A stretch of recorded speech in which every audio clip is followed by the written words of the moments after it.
Hello, buddy, and welcome to part 3 of Leisure Suit Larry 3, Passionate Patty in Pursuit of the Pulsating Pectorals. In the last episode, Larry spent most of his time listening to a terrible comedy act, and afterwards he disguised himself as an islander in order to make a little money selling souvenirs. But then afterwards he burnt himself getting a suntan. And as we left off the last episode, he was about to enter the casino/hotel for the first time. We could go off to the right, but there's nothing we could do in this game until much later off to the right, so we will go there later. Walk into the casino, we'll head upstairs here. And we could go to the right, but there's nothing there right now. So we're going to have to go to the right, left, but let's look at the painting here. From this angle, you can see her entire naked body, but from our angle, you can't.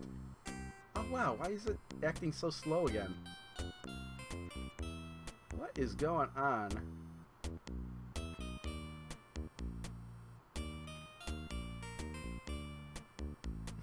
That's so weird. Why it's acting so sluggish all of a sudden. We could look in the mirror. Yeah, even typing in is... You see yourself looking backwards, or looking back.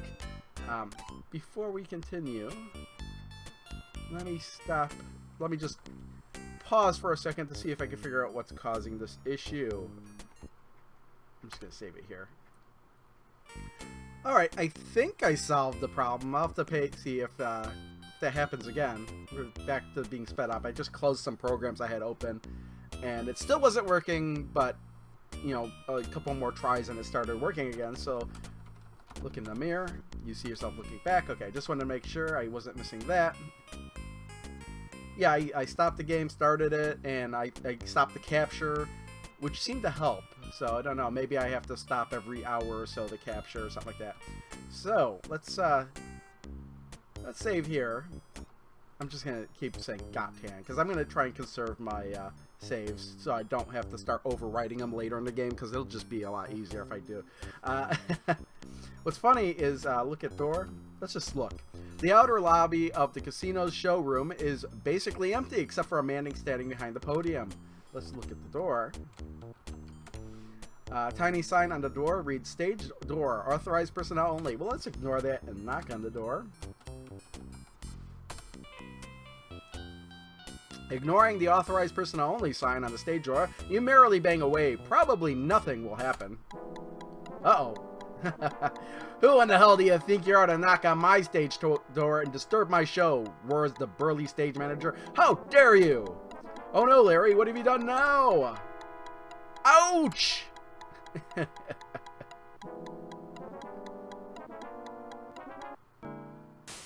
And that is one of the most amusing deaths in the entire series.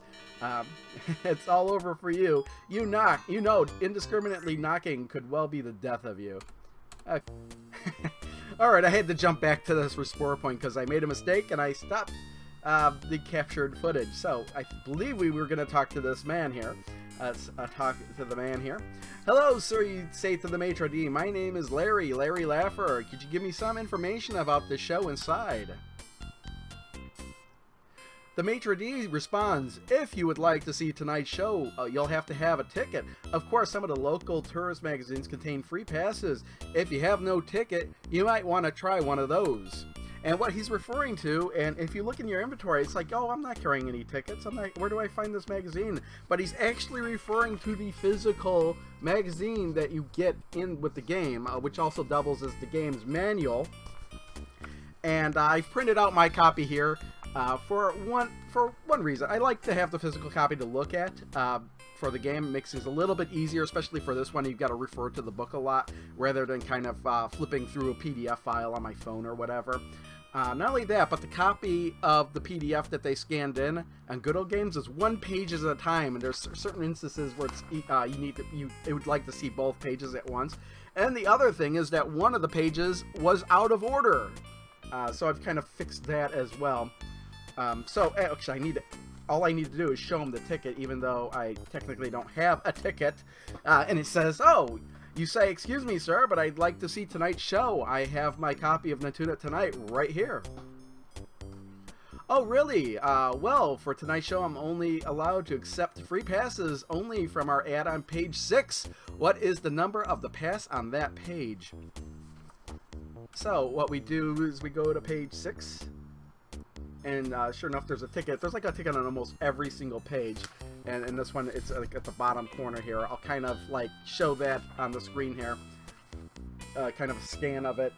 A screenshot of the PDF part. That is the number that we need, and here it's 3004. Let me look through this list of passes and numbers. Well, very good, sir, says the maitre d', his tone and mannerisms changing entirely. But I have made a mistake. It appears there are no more seats available for the show. So sorry, but perhaps something will open up later. And you get that, he's like, oh, the money thing. That's why we needed the money. We need to give him money to bribe him to see the show. Why, thank you very much, sir. Well, look at this. I have seemed to have found a nice front row seat available here. Allow me to show you to your seat. So this is how we get in to see the show. Oh, man. You quickly make your way through a crowd of men and take one of the few remaining seats near the rear of the showroom. And again, we're here in dialogue boxes I can't control. So I need to read everything quickly in case it decides to go off the screen really quickly, which this one's actually staying on the screen for quite some time. Can I speed it up a little bit? There we go. Or maybe it was just a little bit too slow. Maybe the animation speed does affect the text boxes as well. Probably does. I gotta try that. Let's get them off the stage there. Alright. And now, the announcer's voice booms over the public address system. And now, ladies and gentlemen, the moment you've all been waiting for, the star of our show, Miss Cherri Tart. Oh, we can actually make that one go away. And I like that. Oh, the lights just don't go out. It could just done like a flat screen change, and it would make more sense than this mosaic dissolve into the new screen there. Let's like speed this up a little bit more.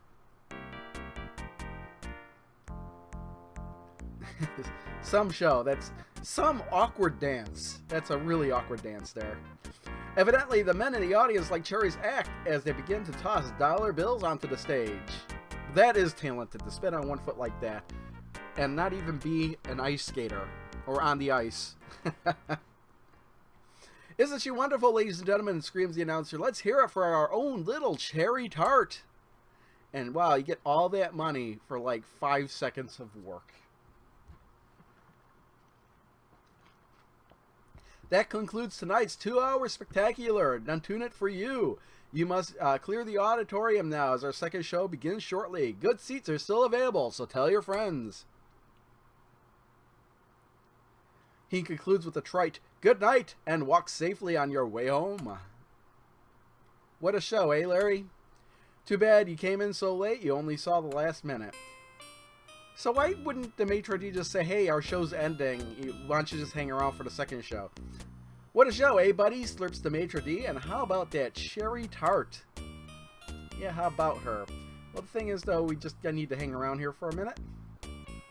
And pace back and forth. I'm just going to wait. And there she is. She just magically appears to use the phone, because apparently there's not one back there.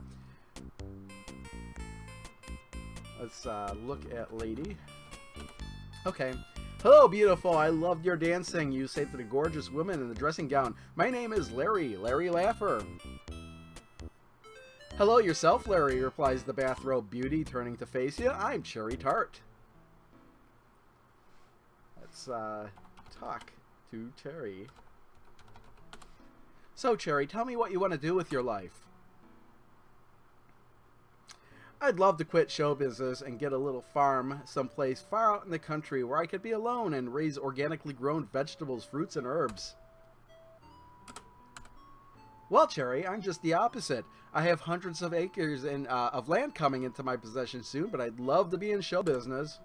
What you got to say to that? Oh, Larry, you're so lucky. How I wish I had some land. Let's give land, because we do have a bunch of land coming to us. You know, I think I have some land coming to me from a recent legal development. I really have no use for it. Would you like a few acres? Do I? Why, Larry, I'd do anything for a little piece of land. But I must run. I still must get ready for the next show.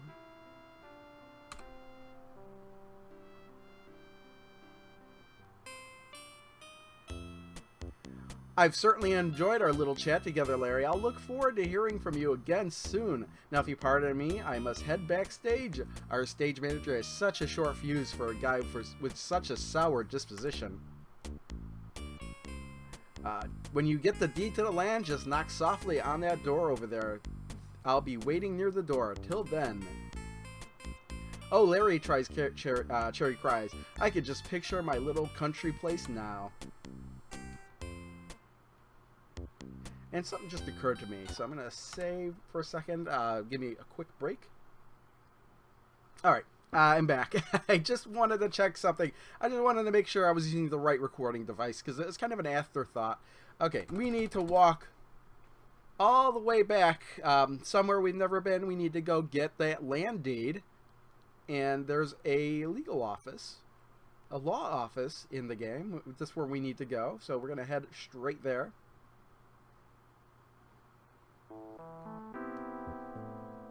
And it's over this way. And from this, we need to go upward. Kind of to the area where we've... like here, if we went to the right, that would take us to the screen with the grass and Chippendales. But here we can go upward. And let's slow the animation back down a bit. And these are the most unusual opening doors in any game I've ever seen. Like, okay. Like, that would kind of make sense if this was a space game, but it's not. So let's talk to the man here. Is there a lawyer available that you could help me? Is there a lawyer available that could help me, you asked the clerk? Yes, we have someone available. What specifically do you want, sir? We have all sorts of attorneys here. Okay, let's ask about land. Excuse me, you say, interrupting the man working at the counter. My name is Larry Laffer. I'd like to talk to one of your attorneys about a real estate ownership transfer. Is there anyone available to help me? Good day, Mr. Laffer. Certainly, Dewey, Cheatham, and Howe is the right place for all your legal needs. At this time, Mr. Howe is taking dispositions at the court hut, and Mr. Dewey is tied up in court. However, Miss Cheatham is readily available. Just walk through that door and immediately behind me. I'll tell her you're here. Okay, he's walking kind of slow there. Let's speed it up a little bit. There we go. He's moving automatically. I have no choice in the matter. Okay, here. Good day, Mr. Laffer, says the attorney from her desk with a smile. I'm Susie Cheatham. How may I help you? Please have a seat on... Please make yourself at home. Have a seat on my couch. Stop walking for starters. Look at lady. Miss Cheatham must feel whatever it is she's writing is more important than talking to you. We have to sit on the couch first. Sit. Now look at lady. Okay. We could just look to her. We can't really talk to her like this. She is a no-nonsense lawyer, after all. Now you can see why Susie Cheatham is known as the Queen of Torts. And it just kind of disappears right away. So let's ask about, let's talk. Because I'm going to show a message that shows up here. Okay, talk to lady. Hello, Miss Cheatham, you tell the lawyer. My name's Larry Laffer. Good day, Mr. Laffer. How may I help you? Oh, by the way, Mr. Laffer, did my secretary explain my policy considering new clients? This first consultation is always free, but then you'll owe me work for any work I do. I'm sure you understand. Yes. So that's another hint that we're going to need more money. We don't have any now, but that's okay because the first one's free. Ask about land. She seems to be busy right now. Okay. That's weird. We can't talk to these people in the offices. They're busy doing something else. Miss Cheatham allowed me to come right to the point. My wife, Kalelu, was a wonderful woman and brought to our manage a considerable dowry, consisting of a few no-load mutual funds and some extensive real estate holdings. I was wondering if there was any easy way for me to get my hands on this land. I heard of some ancient island tradition concerning men and real property. I think that should be realty property. Say no more, Mr. Laffer. I know exactly what you mean. According to ancient island custom, any land owned by either or both spouses upon dissolution of the marriage, it becomes exclusive property of the male member of the household. Congratulations, Mr. Laffer. You are now the owner of a considerable chunk of Nantucket real estate. I'll make the necessary arrangements and have Roger, my secretary, boilerplate the papers for you. And that's all there is. Let's say goodbye. Goodbye. Stand. And we could leave. So we just need to talk to the guy here and get the deed. I'm going to try something first. I know this isn't going to work. I just want to see what he says. Talk to Roger. Is that deed ready, you asked the clerk? Miss Cheatham has instructed me to prepare your land deed. I'll have it ready soon. Why don't you come back in a few minutes, Mr. Laffer? Let's ask about land deed. Okay, he's busy because he's busy talking to us. Okay. And he's going to say exactly the same thing, right? Yeah, okay. But the funny thing is, a few minutes is just walking in and out of the room. Now we can talk to him again. Is that land deed ready, you asked the clerk? Of course it is. It's been 3 seconds. Absolutely, Mr. Laffer. Here it is. But you know, that land is so isolated from the main tourist areas, you'll never be able to sell it to a developer. It's nothing but worthless forest land. No one could build a tourist trap there. Okay, well, we don't really need it for that anyway. We're doing this to get into some show business. Okay, we should probably speed this up a bit.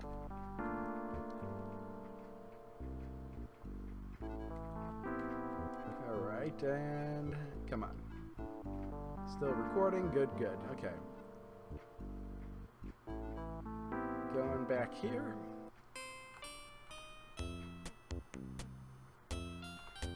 And just need to walk. Keep on walking there, Larry. Almost there. And we are here. Now we can actually slow this down just a little bit. That might be too slow. Yeah, okay, that's good. Let's save. I'm just gonna keep saving over the same spot, even though the description is totally inaccurate now. Now we can knock on the door. I believe we won't get killed this time. Daring to defy the authorized person only sign on the door, you softly knock 1, 2, 3 times. You hope Cherri is true to her word.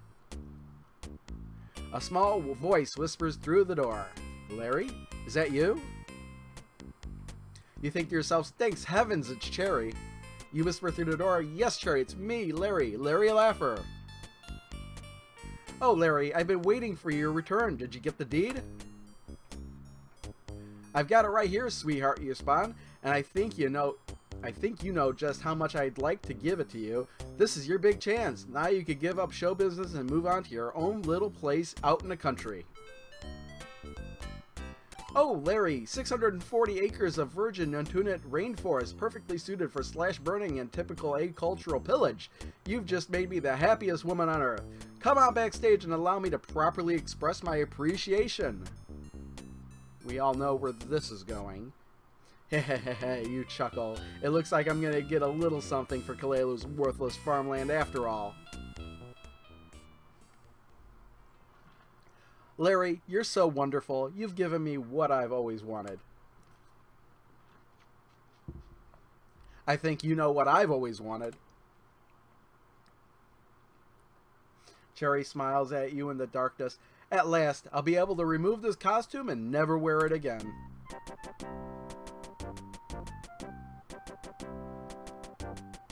And now we have to just pretend she's naked. Yep, now she's naked. What are you, modest? Hurry up, Larry! And the second show's about to start. Now here's my question. If there was a second show, why would she say she would never have to put that costume back on again when she would have to put it back on for the second show? You carefully consider her offer, but not for long. Well, now, unfortunately, now you have to imagine Larry naked, but you could actually pretend that Cherri's naked more, if you would like. Oh, Larry, cries Cherri. Don't you just love the real estate business?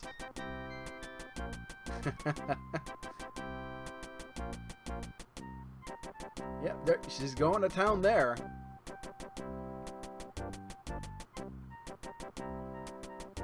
Oh, Larry, I could do this all night.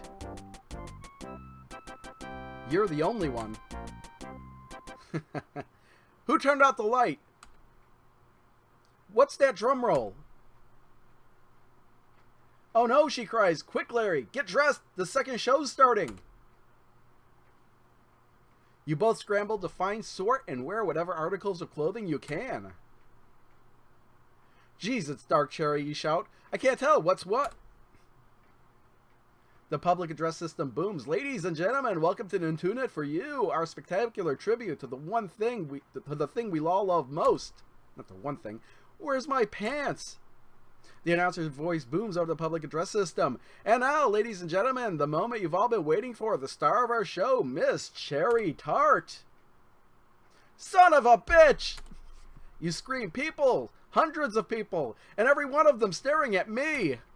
You're caught, Larry, and red-handed too, and wearing Cherri's costume too. He put all that on in the dark. Even in the dark, he would have to have some kind of instinct that what he was putting on was not his clothes, and it was in fact a big giant feathery mess.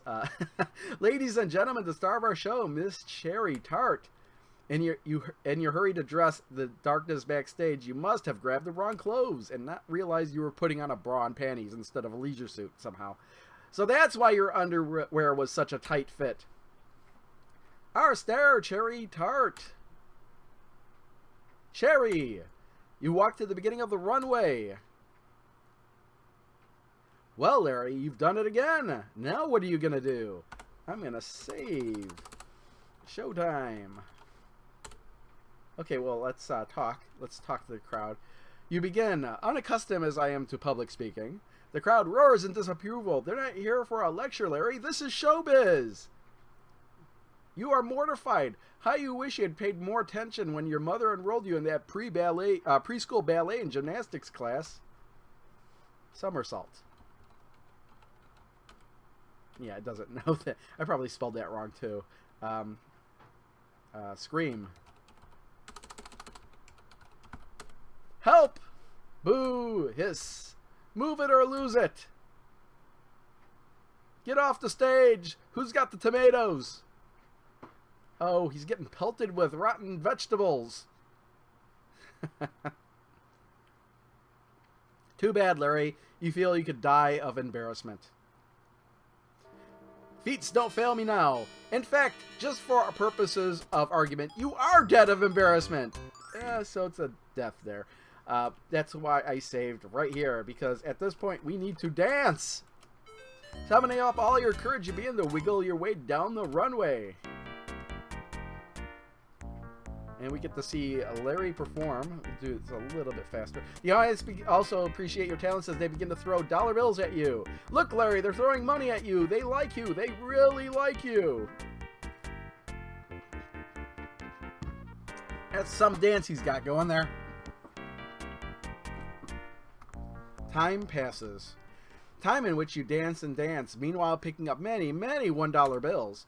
You dance until your legs just can't take it any longer. Which really isn't that long considering you are wearing a pair of high heels 3 sizes too small. The maitre d' wisecracks. You seem to have been a big hit with the audience. 500 $1 bills ain't bad for your first night. Just imagine I got to have all that fun and make money too. Why, that was even better than being a programmer for Sierra Online. That line kind of doesn't make any sense when you consider the end of this game too. And that's going to be the end of this part of Leisure Suit Larry 3. I know this is a very awkward place to end the video with Larry stuck in a showgirl's outfit, but you know what? It is kind of a decent cliffhanger to hold everybody off to look forward to the next episode next week, where we'll find out what kind of mischief Larry can get into in this get-up. Hope to see you then.